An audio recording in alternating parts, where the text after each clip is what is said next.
Hello, my name is Nick. I am a film and media composer, and I would like to share with you a Zoom interview that I gave a couple months ago. I interviewed Jared Emerson-Johnson.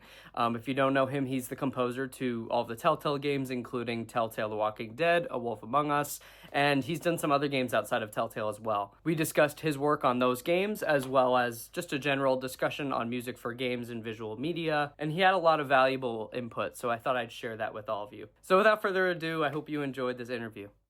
I'd love to hear about, I have some creative questions regarding the scores, some of the scores you've done, and also just, talking about the collaborative experience and hmm even just some, how you got, actually, I'll start with that. How did you get started in composing? Yeah, so I I grew up as a violinist and a singer and that was my main experience. I wasn't writing music as a kid. But in college I started like after taking some theory courses, I started writing a bit and really fell in love with it and started doing more conducting and realizing I would much rather spend all day doing that than stuck in a practice room. And plus, wasn't that great of a violinist, so it's like, unless you're like world class, even if you are, you're practicing 5 hours a day minimum, and it just was not, I wasn't getting the joy out of it, but I was from composing. So, starting like maybe starting sophomore year and into junior, and then by senior year I was 100% focused on composing. And after my junior year, or during it, I sent out a bunch of cold emails to composers that I admired, mostly the LucasArts guys, Mike Land, Peter McConnell, Clint Majakian, just seeing like, what are you working on? Would you have use for a intern in the summer? And it was a total long shot. And I don't think I realized how lucky I was that one of them got back and said, actually, I just got this new indie score, Indiana Jones score that we have to turn around really fast, and I'm not going to have time to prepare all the parts for the orchestra. There was an orchestrator, and Clint was writing the music, but um, they needed someone to make all the parts. So I said, great. It was, he lived less than an hour away from my hometown. So, so I spent that whole summer, at his studio doing that. Um, and it was a great experience. And we even, early on, the music wasn't written, so there wasn't anything for me to do. So I just sat next to Clint and we kind of co-composed some of the first cues together, which was really a fun experience. And he's such a good teacher, natural teacher.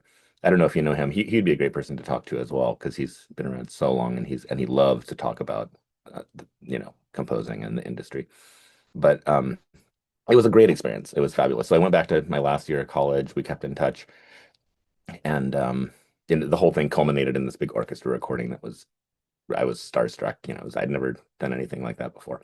So then, yeah, we kept in touch, and at the toward the end of my senior year, I was like, hey, do you need an assistant just ongoing? And at that time, he was looking to kind of expand his operations, so he said sure, and I started working for him for a couple of years, and then he ended up taking a audio director job at Sony, and so I kind of just stepped into his role at his old company, and I'm still working for that company. It's just me and Julian, who does sound and voice mostly. And we've been doing that now for like 20 years, more than 20 years. So I have. They started a little before me. But so yeah, it was very it's not a it's a fun story, but it's not a great story to tell young people trying to break in, because it's such an unusual amount of luck and timing that is kind of what it comes down to for a lot of people. But I was very fortunate. And it was at a time too where, games were big, but not every single person didn't want to be a game developer the way that they do now. I feel like it's very different. So there was a much smaller pool of people looking to break in that way. So it was just very good for me. Um, that's how it started. And I think I went into it thinking, oh, this will be fun. I'll do this for a few years. This will be fun. Then maybe I'll go back to grad school. But I just liked it so much. And, the nature of the work is, it's all music production, but from one job to another, the content of what you're making is so different that it's like kind of continually inspiring, and I haven't gotten tired of it. So that's where I am today. It's hard to believe it's been so long, but still at it, still loving it. it's funny because I was looking at like not just on IMDb but also like on your website, and I'm like, wow, like every Telltale game that I know of, seeing your name. So it's really cool that you've stuck with that whole company. And but yeah, no, I think that's such a neat just format of games, and it's really cool that you've stuck with them. It's a Well, I guess. type of game that I fell in love. I mean, adventure games like that were, the kind of games I really liked the most. And for a musician, it's like there's a lot more opportunity in that type of game to do thematic stuff and kind of iterate on things in a way because it's sort of, it's cinema adjacent. It's a little more narrative, so there's a little bit more. It's not just levels. Um, that music is fun too, but I've always had a soft spot for adventure game type things. So when you're working, or I guess, when it started, and you could talk about like how it evolved, how closely were you working with Telltale? Well, I guess we'll talk about Walking Dead specifically. Sure. What was their first, like, the first instruction that they gave you in terms of like, did they want you to sound a little bit like the series at all, or did they want you to kind of go in a separate direction? They left it up to me, but in the initial meetings, I knew I early on the game was going to be kind of different from the show, and so we really wanted to take inspiration more from the comics themselves. So I intentionally didn't watch the show and didn't listen to the music too much. I mean, I know it a little bit just from osmosis, but we wanted to make sure we were just doing kind of our own thing. So it started. I mean, all the guys that were in the lead of that project were good friends of mine. So we just like even before official meetings, we'd just be hanging out and just listening to a lot of music and kind of just getting inspiration. We had a huge playlist of like 500 tracks of wildly different types of things. It was like a bunch of Chris Isaac music and like stuff that you wouldn't necessarily think was part of the sound of that, but we were just trying to get like vibe feelings. So we started with all that, and then kind of I formed an instrument template from that and started kind of synthesizing all the different sources of inspiration into something new. And then from there, as the stories evolved, the music kind of did with it, and it became even more of its own thing. But yeah, early on we were just it was kind of a beautiful blank canvas. I mean, I read the big compendium of all the comics that were written up to that point, and just kind of got the feeling from that, and just kind of the darkness of it all and the hopelessness of it all. That kind of gave a feeling, groundwork feeling for how the music should work. What was in terms of like when you like finally came, this is I guess more of a creative question. Like what was Clementine's Suite, was that the first thing that you started with, or was that something that you were kind of just getting your hands dirty with sounds and then you eventually came up with Clementine's Suite? It was sort of in the middle of production on the first episode, so it was very early on, but it wasn't the very first thing.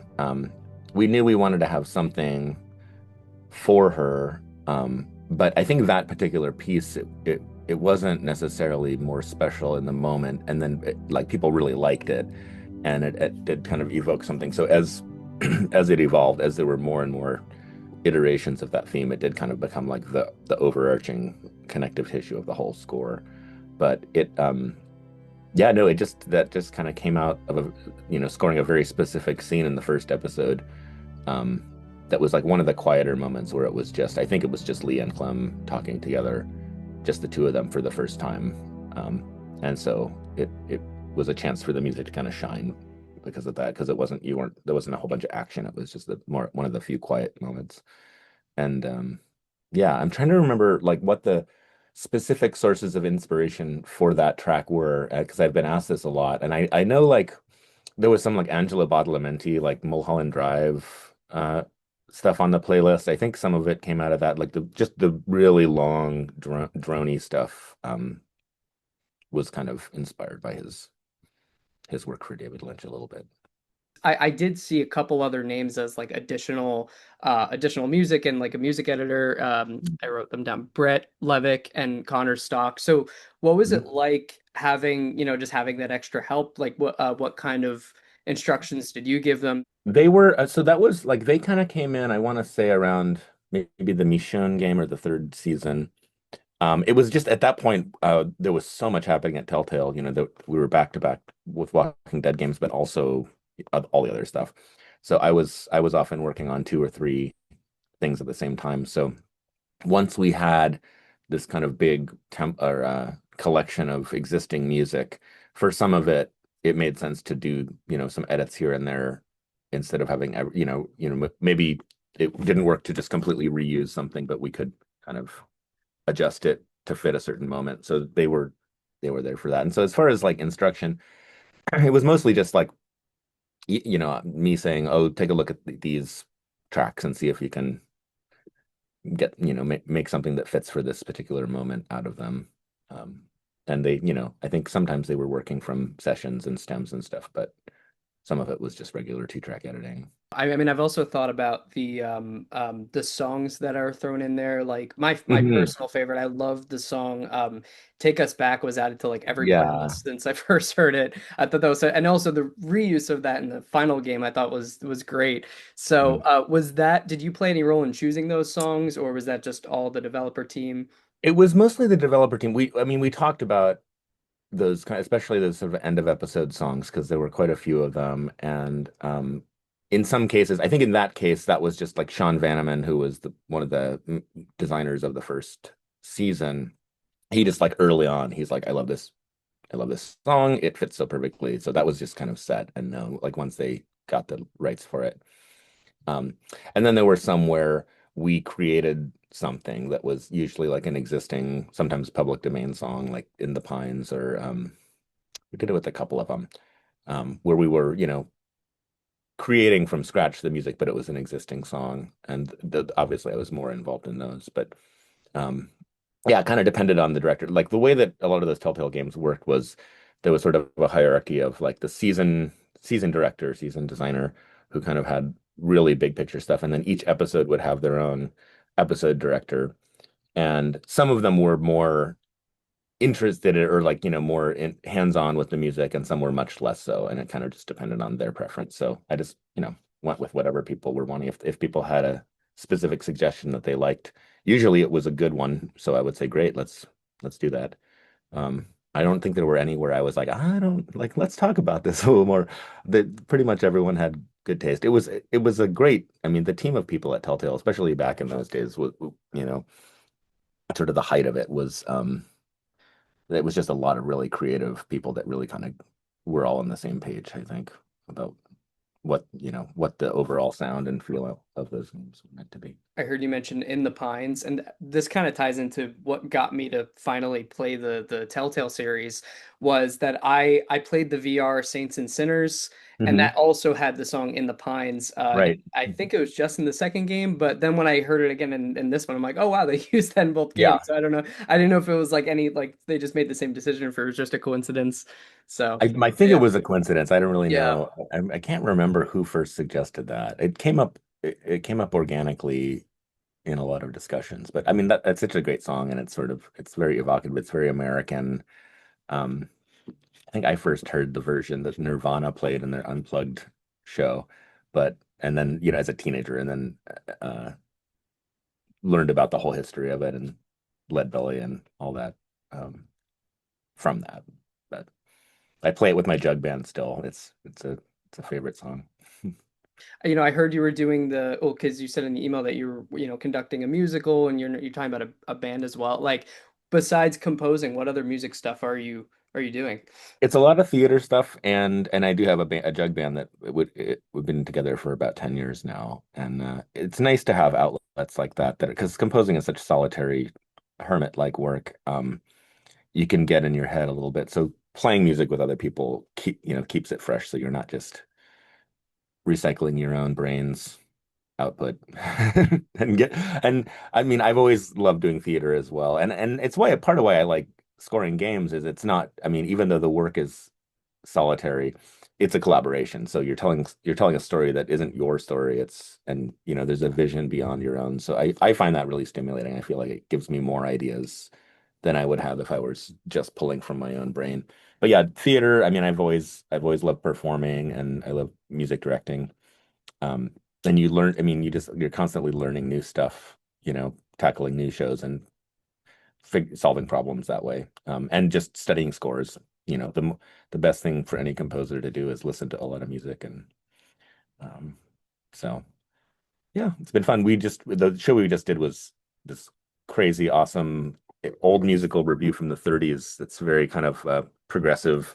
It was created by the International Ladies Garment Workers Union, and it has this. It's like it's comedy, it's political satire, but it's all this kind of pro-labor, anti-fascist stuff that was just it was really fun to do now because it's like a 90-year-old show, but like almost everything that the songs and skits are talking about is incredibly relevant still, which is depressing, but um, it was a fun process, and it's a show that almost never gets performed because it was never copyrighted, and so it was never easy for regional companies to just write away for it. So we had to kind of create it out of archival, you know, just papers that we found at like the Library of Congress, and um, yeah, it was a fun project. So I love that. I do find it like incredibly stimulating, and it does like inform my game work because um, I think the minute you stop taking a new input, one can stagnate, you know. I kind of hit a point every week where I'm like, I just want to like get out of the house because I'm just Yeah. cramped up in this one room doing everything just on my You have laptop. to, And yeah. yeah, and No. it's definitely rewarding when you finally get to do something, Yeah. It even if makes you more efficient when you are sitting down doing the real yeah, work, you know. right, Like right. it's like you've flushed it out and you have like your brain has Yeah. fresh Hmm. ideas. Going back to Walking Dead, Mhm. so in term because it's one of those games that there's like a bunch of different outcomes. Like Mhm. what was the process? What was usually the process like when you're like having to take a specific moment and be like, okay, it's gonna go in this direction, this version's gonna go in this direction. What was that? Yeah. What was that like? We kind of formed I mean it started organically. I mean, obviously the breakdown of all of it, and you know which choices are like really big things where it's like this is going to take you on a path that, doesn't just circle back. Some of them, it changes the way people relate to you, but it recollapses pretty quickly back to like a main path. But there's a few that are like major divergent things where you're just going to get a very different experience. So for all of those, obviously, when we were going through the beat by beat and making a key list, those were flagged as like this is really important. So they would get a little extra TLC, and yeah, like you're saying, like especially the moment right before that decision was given a kind of a special treatment just to kind of hopefully convey the weight that like this isn't just another just pick one thing. It's like what you do here is gonna is gonna have some consequences. So we found it's kind of related to that, but like especially anytime that there's about to be a big action scene or like jump scare or something, we found that getting the music really down or out of the way completely ahead of that is so much more effective than like building some big dramatic thing. Like the having the contrasts be really strong was much more effective. I mean, that's just kind of basic storytelling with music. So um, that became our approach for that. But we kind of use a similar mentality, I think, sometimes with the big choices where this is coming. So you need to kind of subtly telegraph that to the player without just like without the music just getting in the face. So often it might pull back to kind of create a little space to be like, oh, wait, okay.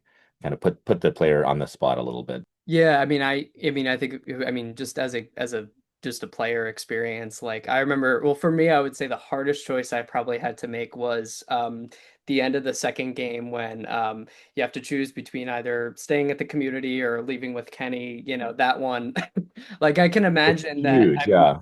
Yeah, I can even imagine, I'm trying to remember that specific moment, but I can even imagine like just depressing music working in either direction, Yeah. because it's kind of depressing having to turn that down, but it's also depressing saying even more depressing, I would say, saying goodbye to Kenny. So yeah, so Hmm. I thought that was a really hard one. That was probably Yeah. I actually had to pause my game and like think for like 5 minutes, like what am I Yeah. going to do? So yeah, And there is a third option that I don't think very many people took, but you can say no to both and just go out on your own, oh wow. which also got a totally different treatment. I think in that one it ends with Clem walking kind of like in a field with AJ, um, and like just like zombies at the edge of the field, kind of just like walking and just walking alone. She'll deal with it. Yeah, I remember though that one in particular was a really big, one of the biggest, uh, like lasting choice things, I think, even though it was at the end of the game. But And was there any changes when you were going, because there were so many Walking Dead games, was there any changes that you had that they said, okay, for this game we want you to do this completely different stylistically, or what was that like going from game to That's game? a good question. I'm trying to think of an example of that. I'm sure there probably was. Um, Nothing's coming to mind.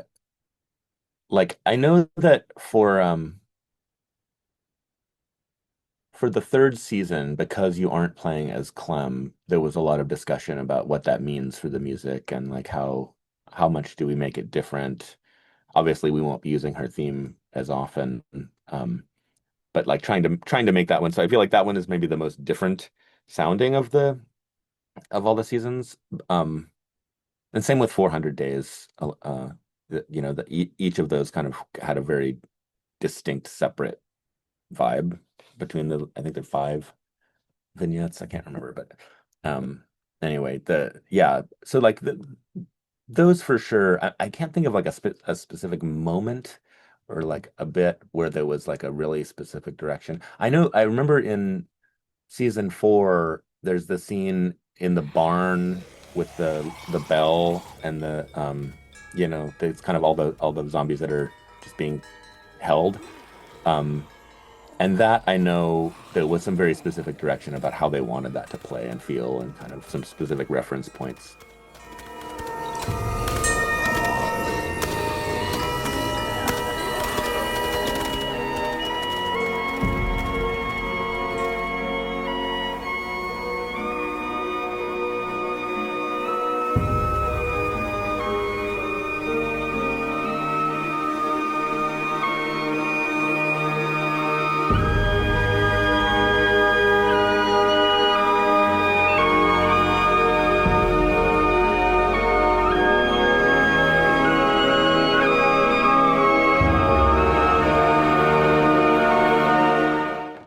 Anytime a director had a very specific vision or like a prescribed thing, it was never a bad idea. So I just took it as like, yeah, let's do that. That sounds great.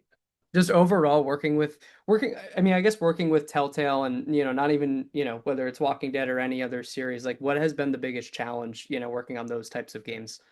Well, at Telltale, the challenge always was the schedule. We were making those games so fast and it was just like the second one would end, you were already starting on the next one.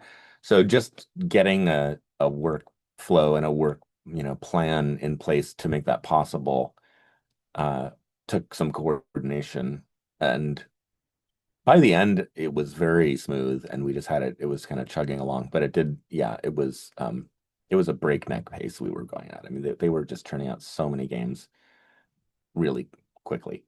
Um, so that was hard. I mean, as far as the writing process, it's kind of the same from every game is kind of it's a similar thing, aside from the style of music. So um, that comes pretty easily to me. But getting, when you're having to make that much stuff as fast, you have to be very organized about the approach, and you can't just kind of like work on the thing you're most wanting to work on. You wake up feeling like, oh, I feel really inspired for this. It's like, well, no, you can't do that right now. You need to do this right now. Um, that kind of thing. The fact that each episode is like, what, like 2 hours long? It's a lot, and Each it's a lot one, of like yeah. pretty constant music for Right. many of them compared to some other Mhm. types of games, like and very specific beats. Never sitting in one track for a really long time.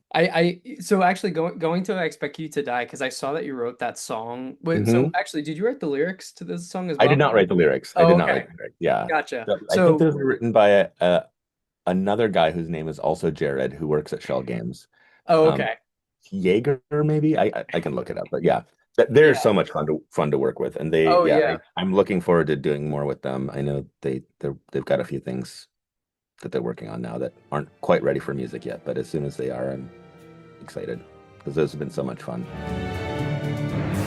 From the spotlight, I can see you.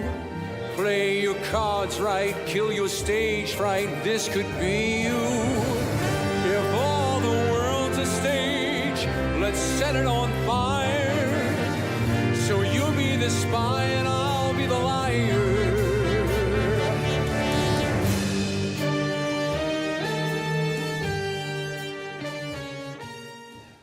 Yeah. I mean that I mean I played all three of them, in like I don't know, maybe a year or two ago. But yeah, no, all three of those games, especially the second one, because I just love the Mhm. theming of like the Yeah, spy Broadway vibes. Like I just think it's right. so cool. Like I would totally play that second game over and over again. Like it's a really, I would say, my favorite of the three for sure.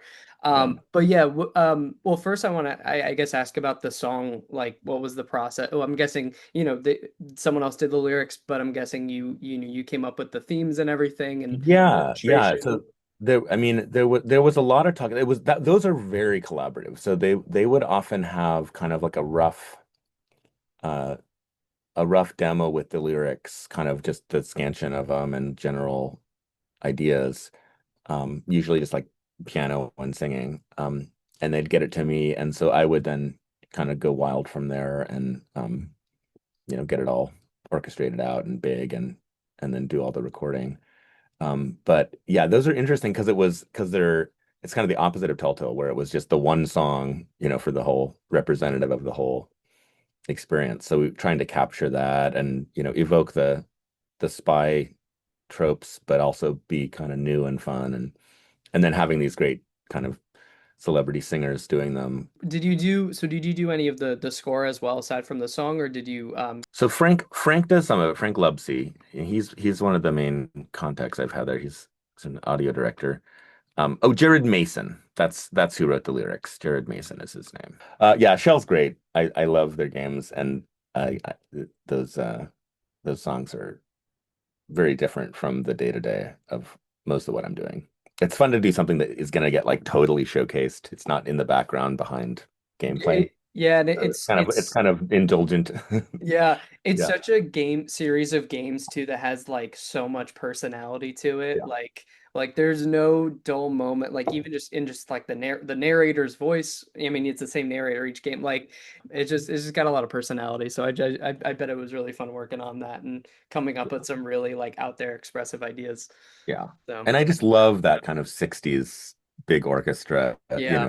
Hmm. Bond stuff. It's just fun. You don't get to do that very often. I mean, I know they made like a mixed reality one, which I tried playing it. I don't know if it was, I mean, it didn't really work. I don't know if it was just my headset like glitching out or whatever, Right. but yeah, no, I'm hoping that one day they make a fourth one because it's such a fun series. I mean, I would be surprised if they didn't. Yeah, I'm yeah, not 100% sure what they're working on now. They won't tell me, but they're yeah. they're definitely working on stuff. Regarding the and because I saw I guess because you were you did the work on that song on IMDb it's shows four different composers, you being one of Yeah, them. So right. and even though you didn't work specifically on the score for the rest of the game, what is it like working on a team, hiring people versus having someone hire you and supporting Hmm. them? Yeah. Well, it's different. I mean, it's kind of back to what I was saying that like, the variation between one director to another as far as how much free rein you're given. And also it depends on the type of game. Like, certain game, like for example, um, like there was a Wallace and Gromit Telltale game, and it's like, okay, well, the music has to sound exactly like this. Like it can't, I'm not going to be inventing what this sounds like. Whereas like Wolf Among Us, it's like there's absolutely no established sound for this, so we were totally able to just from scratch come up with the concept for that. And so it's like that, I think, with collaborating with other composers and stuff like, um, sometimes people have a whole lot of ideas, and other times they're like, well, we were thinking this, but go do whatever, go do your own thing, whatever you want to do. That kind of depends. And with Shell, it was pretty collaborative. It was pretty equal. Like it was neat. It's nice working with people that get the music and like care about it, and have their own ideas. And so that's definitely was the experience with them. They, and I listened to a lot of the in-game score, obviously um, before starting on that, and um, yeah, it's been cool. Like Yeah. I love working with other people. I do find it like stimulating, and also it stretches, makes you grow as a composer. Like, I've done a lot of work with Peter McConnell now, another LucasArts guy, often doing like orchestrations for him, or even sometimes just writing EQs to fit in, overflow stuff. And I just love that because I feel like I always, every single time I come away from a collaborative thing like that, I come back with like new ways to approach things, sometimes even just like totally new technical skills that I didn't have before. So I find it like that's often where I end up growing more uh, as a composer and a producer is when, when you see the way other people work and it's like, oh, that's a smart way to do that. Um, it's never good to just do it the same way you've been doing it forever, even though Yeah, it's tempting. and it's funny you say that because I started my master's program in January and Mhm. it ends in December, so it's like it's like four Quick. semesters, 12 weeks each. Yeah, And I've noticed I think there's been like a greater development in my personal workflow than there ever has been I'm because I'm sure. Yeah. seeing other ways that people are doing things. I'm actually like even just like little things like I'm using the mod wheel instead of drawing things in now, and it's kind of Hmm. just because it's like why don't I try that out? I've been drawing things Yeah. manually, so like little things like that, Yeah. I've been doing just to see if it works for me, and I think that's very helpful, like you said, just seeing other Totally. people how other people work. Yeah, I mean, sometimes you're especially if you're coming in to like supplement someone else's score, you have to work in exactly their system. And so often like even like the way the sessions are set up, it might be completely different. The routing might be completely different, whatever. But I always come away from it, like usually with some things where I'm like, I will never ever do it this way. But then there's always a couple where it's like, I'm totally gonna start doing that from forever now because it's way better. And you would just don't necessarily think of it. I mean, you can read about that stuff, but when you're kind of forced to work with it, because often too, like your initial response is like, oh, I hate this. I hate doing it this way. But then after you've kind of done it for a month, it's like, oh, this is actually way better. I was just being stubborn and I didn't want to learn anything new. So, um, What's your what DAW or notation software? well, speaking of not speaking of like sticking with your ways, I still use Digital Performer for MIDI sequencing because that's what I learned on. I know it's like kind of ancient at this point, but I know it inside and out so well. Um, except on projects where I have to work in, like, I mean, Peter does everything in Pro Tools now, including the MIDI sequencing. And so I got used to doing that working with him. And so you want to be flexible. I mean, that's the other thing is, you are going to be asked to do things you've never done before, use tools you've never done before, and you have to be able to say, yeah, no problem. I still like Digital Performer way more than Pro Tools for MIDI sequencing, but I do use Pro Tools for mixing. So I don't mix in Performer. And I have always, I know that like it seems silly now that there's so many DAWs that obviously can do everything. Like, why wouldn't you want to just do it all in one place? But I like still mentally feel like when a piece is done, when I'm done in Performer, it's like the composition is done. Now I'm just mixing because I think that I know myself and that the tendency to like keep composing throughout the mixing process would slow me down. And at some point you just have to declare something finished, even if Yeah, it's not perfect, which it never is. Um, right. so for me, that separation is nice. And then I use just for like, mastering and stuff, I'll do that in Pro Tools or there's a program called Twisted Wave for just like two-track editing that I use. It's sort of like we used to use Bias Peak back in the day, which is discontinued now, but it's nice to just have like a simple like or like SoundForge back in the day, like all those old ones. Um, nice to have just like a simple editor for that kind of stuff too. But yeah, it's mostly Pro Tools and Performer day to day for me still. Yeah, I mean that actually I just thought of another question regarding just technology and since you're scoring games are this is something that I feel like I need to do a lot more learning in, and is just implementation and integration. Like I'm guessing you've Mm, worked in like Wise or yeah. Fmod or Mm, middleware and software like that. yeah. So yeah, Both I of mean them quite a bit. Yeah. And very yeah. important to learn those. Yeah. You don't want someone to ask if you can do the implementation and your answer to be not really. So, yeah, like that a ton of that's like half of the work we do is, it's good because it affects the way you compose things, knowing how it's going to be assembled. Um, so yeah, pretty much equal work in Wise and Fmod, I would say.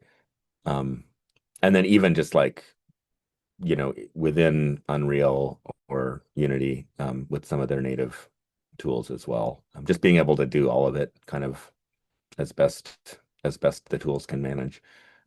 Wise is great. Wise is incredibly powerful. Um, I'm a little slower with Wise because it is so complex and there's all the nesting and everything. It just takes more time. Fmud's quicker um, for me. Uh, and it depends on like if honestly at this point, like if there's a project that's coming and they're like debating between the two, unless it's like a really dynamic game with like a lot of procedurally generated stuff, I will recommend Fmod over Wise, even though Wise is probably the more sophisticated program, just because it's so quick and kind of easy. Um, and it can do like 95% of the same stuff Wise can do. Um, I mean, it probably can do 100%, but there's more jury rigging involved. But Wise is amazing for, I mean, for really sophisticated, complex like randomization and interactive audio. Like it's certainly the cream of the crop.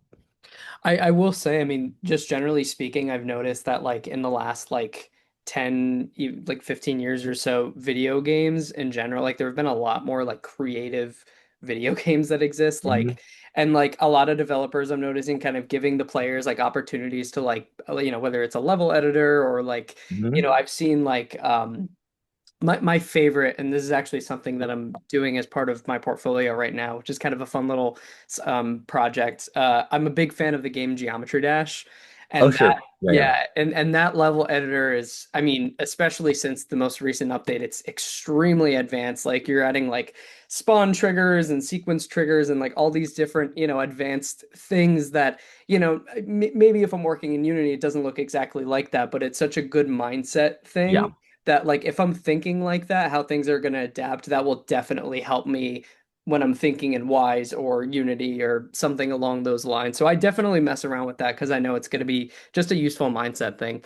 So I think it's incredibly useful because, it's easy to fall into the trap of, as a composer, thinking too much in a linear way about your music, right? Because that's just the way we experience music. But understanding fully under the hood how things are getting assembled in the engine makes it much easier to create a compelling thing in the end result, rather than thinking of, oh, this is this piece. So it's like, no, this is one little widget that's going to have to interact with these other 10, and it's not going to be having it be really dynamic and cool and musically interesting. And this isn't going to make the whole experience be compelling and dynamic. It's going to make this one stick out and be weird. Everything has to be created, in relation to everything else. And um, I love that part of it. I mean, it's why I like game scoring more than other stuff, because it's a different approach to thinking about music, because you're kind of creating all these simultaneous possibilities, um, I instead of mean, like one linear vision. yeah, Berkeley is so good at just when it comes to interactive music. I mean they actually like I don't know, maybe 4 years ago. I think it was when I graduated, my final semester. I never majored in this, but they added a new major in it's called Games and Interactive Media Scoring. So it's a little Nice. acronym GAIMS. Um Yeah. so yeah, Berkeley's they're a big fan of Games. acronyms. Yeah, right. Yeah, so and I will say I didn't major in that new major. I did take like a variety of game score or just interactive scoring classes as part of Mhm. my film scoring because I was film scoring and composition were my two majors. Right. So because I was doing film scoring, I chose the electives that I chose. I'm like, well, I would do want to get a fair share of film and game scoring because, it all started really with just one. I kind of just wanted to see what it was like. And Mhm. then I was so fascinated just by, I never really thought how interactive music adapts. And I was learning about like vertical layering and techniques like Yeah. that. Like that's such a cool, like I Mhm. never would have processed it like Well, it's that. not the way we're taught music in a traditional like performance Western, Right. approach to it. Which is why I think like studying 20th century theory and like minimalism in particular, like whether or not you like the music, I think that is one of the most important kind of subgenres to get to know, to understand like what it's like making these little cells that can interact with each other or stack, or it's like that's kind of a similar approach. It's a little more procedural, some minimalism at least, compared to more traditional, neo-romantic stuff. Like I said before, like just having that mindset where as I'm making the level on my own, I'm putting all these triggers in there and it's like it's so cool having that mindset. I'm also thinking while making it like what is possible in terms of how the music can adapt. Like there's different, you can have different music channels laying on top of each other. So I'm kind of just learning what the capabilities are in that. And I Hmm. know that, once I do that and finish that project, I will step into what, even if it's just for a little practice project on my own, just step into Wise or Unity. And I know that it's just gonna make more sense, because I'll be thinking Hmm. about that, just how everything all ties together and functions. So It's one of the reasons why I like Nintendo's approach to a lot of their projects because I mean, it's a little, it's shifting a little now, but like for the longest time, they kind of clung on to keeping MIDI as part of the music systems, especially in like the Mario games and stuff. But what you get from that is this total additional layer of interactivity where, MIDI, because if you're triggering MIDI, you can have all this cool stuff that's directly related to what the player is doing. That's like, they're basically sound effects, but they're mapped to match with whatever's happening harmonically. And it was always, I like, especially in like Super Mario Galaxy and some of those older ones, like I just remember thinking like, and it was at a time when a lot of American companies were d just ditching MIDI as fast as possible, and everything was audio, and it was much more longer form composed stuff. Like seeing like, oh, th this is actually, it's a game, it's not a movie. So like taking advantage of that, the ability to track player movement and do weird things with the audio, um, not necessarily MIDI, but just effects and things and the way things are layered. I've always kind of appreciated that they didn't just throw that out just because there was something, just because they didn't need it anymore. But it's like, oh, that does give you some opportunities that you don't have with just pure audio everywhere. you have the live musicians for that song for I Expect You to Die, and then Mhm. from what it looks like, correct me if I'm wrong, I'm assuming all the Walking Dead music is sequenced because I didn't see any names on IMDb. Or is there any live, or maybe There's a there's some couple? live stuff, but it's mostly me playing playing that Oh, and gotcha. things that you can't see. Uh-huh. It was mostly me overdubbing stuff. Aside from the songs, I'm trying to think, like aside from the songs with singers, if we brought musicians in for most of that. The style of the music was so kind of rustic and broken down that like it mostly just worked to have me, for anything that was acoustic, to just have me kind of do my amateur version of it. And it sounded like a post-apocalyptic guitar. Um, Yeah, I'm trying to think of an example, but yeah, certainly the vast majority of Walking Dead was either just samples or me myself. So yeah, I was curious because I mean because it all sounds so clean with Walking Dead, and I'm like, oh wow, this Yeah, is all sequenced or mostly sequenced. That's yeah, really cool. yeah. So And a lot of that again, it depends on the budget, um, things like that. For The Walking Dead, I don't know that we would have ever done it any differently if we had a whole bunch of money to do something else. But like, it wouldn't make sense to have an orchestra. This isn't a world with orchestras anymore. But uh, for some of them, yeah, I mean, it depends on the project. Like with the Schell games, we did record live orchestra for those, and we needed to. what was that scoring session like, or at least for the song? It was fun. So we used this company called Dynamedion that's in Germany that actually records often in Budapest. Um, they have a few orchestras they record. There's one in Frankfurt, I think, as well, and one in Prague. But so yeah, and I worked with them. We recorded some of the Batman music with them as well. It's a really nice house because um, not only do they do great work, but they'll do like prorated sessions where they'll just book the orchestra for 8 hours, but you don't have to have 8 hours worth of recording to do, and they'll just have multiple projects lined up throughout the day. So you could have a 30-second cue and you get it at a prorated rate, which is like you can't get that anywhere at no orchestra in the States. I mean, you can't just have people come in for 20 minutes and like the unions will not allow that. So um so it's kind of a cool service because like the musicians get a full day of work, but you don't need to have a whole, you know, 40 minutes of music to record. Um and yeah, it was fun. So like I'm trying to remember for one of them we did a separate strings only recording session and then brass separately. it was during COVID. I can't remember exactly the details of it because it was weird because of COVID. But then I think the most recent one was just the full orchestra, and it's great. I mean, it's like you have to get up at like 2 in the morning because of the time change, but um, yeah, you're just listening. They have like their own little nice talkback program that gives you kind of a nice no lag feed of high quality audio, and you just kind of give notes to you have a direct line to the conductor so you can talk to him, and um it's fun. I mean, yeah, for the most part the sessions they run really smoothly because it's like they have it down to and it's a slick operation. But yeah, you just got to give your feedback and they do another take and then send you send you stems at the end. It's great. It's probably similar to what your experience was most recently, where do you have to get up at like 3 in the morning for it? It thankfully no. Yeah, it Okay. was that. It was like Yeah, an actually, evening session. it's funny you said that because I did not even think about what time it was for them when they were playing. I was kind of just thinking about I hope this goes well. But yeah, Right. it's a good point. The first time I ever did anything with them was actually working with Peter McConnell. He was making a game when the Microsoft Connect was new called Connectimals. Right. It was like Oh, playing wow. with little tigers and stuff. Yeah, Um, so it's this very whimsical that's so fun. I industrial do remember score. that actually. I remember Yeah, that was it a was so much fun. And yeah. yeah, me and Mark Grisky helped him with a few extra cues. Oh wow, yeah. And so that was the first time doing the remote sessions, and I was just kind of Yeah. shocked at how smoothly it all went because I'd Mhm. only ever done like in person, fly to Seattle or LA or something before. Yeah. And so I've just continued, like, especially for projects that don't have like a whole lot of money to burn. It's a really like cost efficient option, and it's a great orchestra, great players.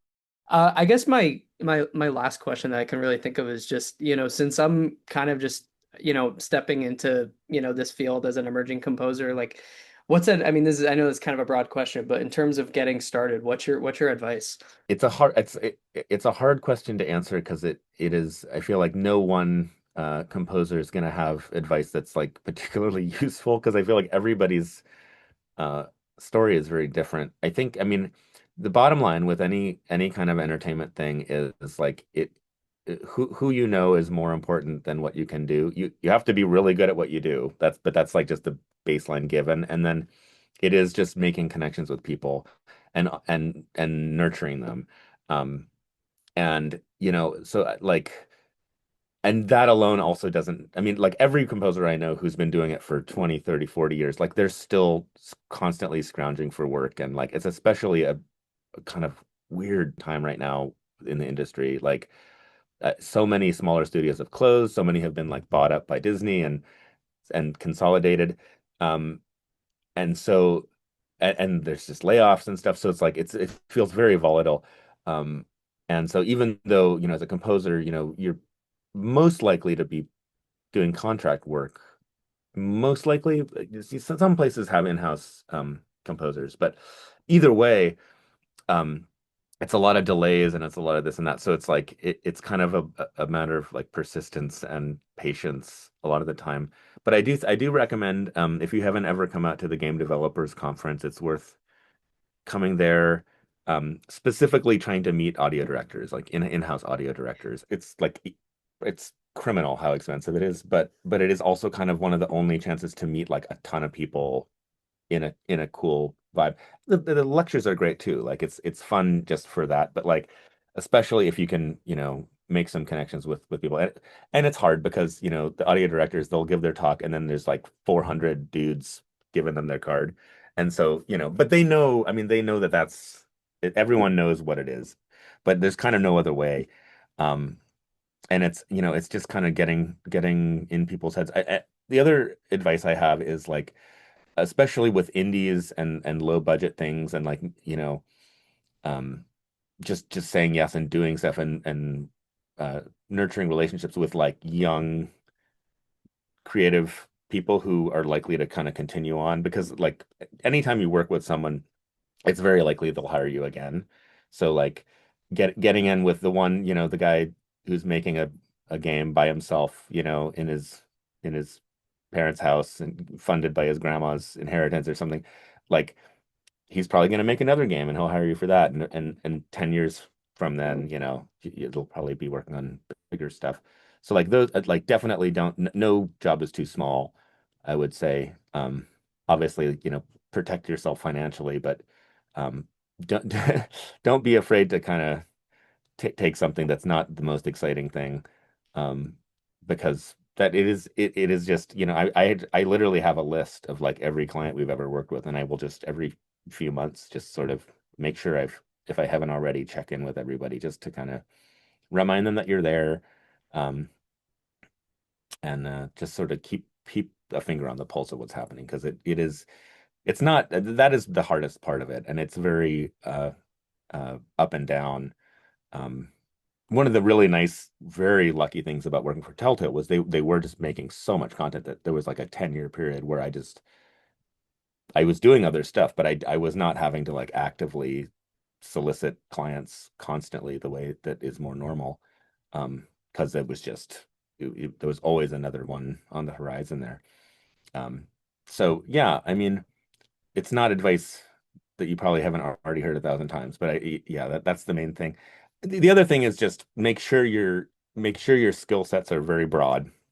So like, yeah, learn Cubase, learn as many of those things as you can. If, if someone asks you to do something, you want to be able to say yeah. And you want to be able to like say yeah without having to lie. You want to be able to say like, oh yeah, I know I can do that. So like, um, or at the very least be able to say like, oh, I've never worked with that, but I know how it works, and yeah, that wouldn't be a problem. And be able to say that honestly and know that you will have it down well enough to be, getting stuff to them on time. But yeah, broad, I mean, and in terms of tech and technique, but also just in terms of like different styles. So like, don't only write the music that you really like. Learn how to write stuff that maybe isn't your favorite type of music to listen to. Um, Practice writing electronic music, do stuff that, because you never know what a thing is, and saying no to a job is not a good idea ever, really. Um, so like that's what's important. And I mean, I think you'll naturally find the types of clients that uh mesh more with your style, and then they'll start to seek you out more. But um especially early on, you want to just be able to do whatever. If they're like, "Oh, could you do a jazz thing?" "Oh yeah, no problem." "Oh, could you do it?" It should be like, "Yeah, yeah, we can cover it all." There's some composers who do really specialize more, and it's like they have their sound.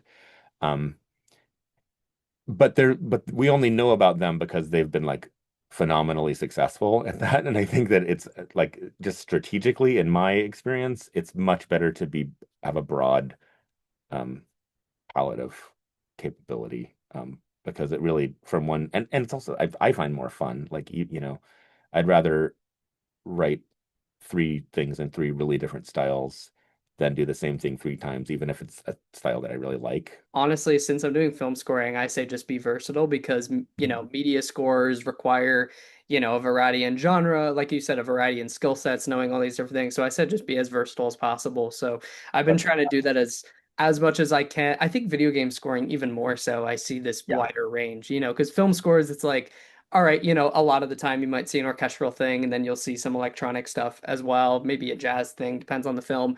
Video Mhm. games, I feel like it's even more, from what I've seen, it's even more diverse. Every game I It play has a is. whole different style from another, and there's no generic video game style. I mean, what would that be? I mean, other than like chiptune, but like not even, nowadays it's Right. not Yeah. even, it could be even more, it's even more diverse than it used to be. So yeah. Well, games are just more diverse because, like, what is a game, right?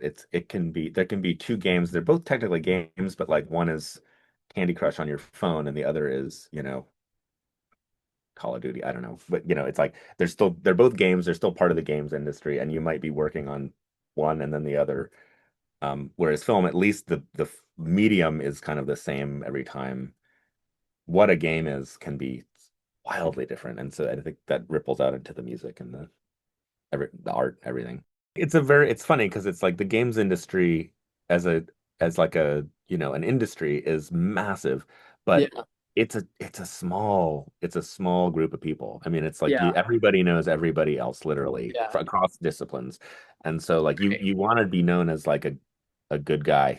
You know, Yeah, you want people to, exactly. Yeah. and everybody kind of is, I think, aware that like, yeah, do not burn bridges. Just Yeah.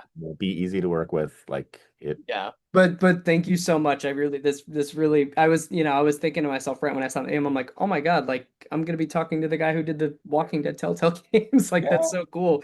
It's really cool that, you've worked on those projects. That's, I've been being everyone has told me to play those games for years and they're like, you're such a big Walking Dead fan. Like I literally have the TV poster right there and they're like, you still haven't played those games yet? I'm like, I know eventually I'm gonna get to it.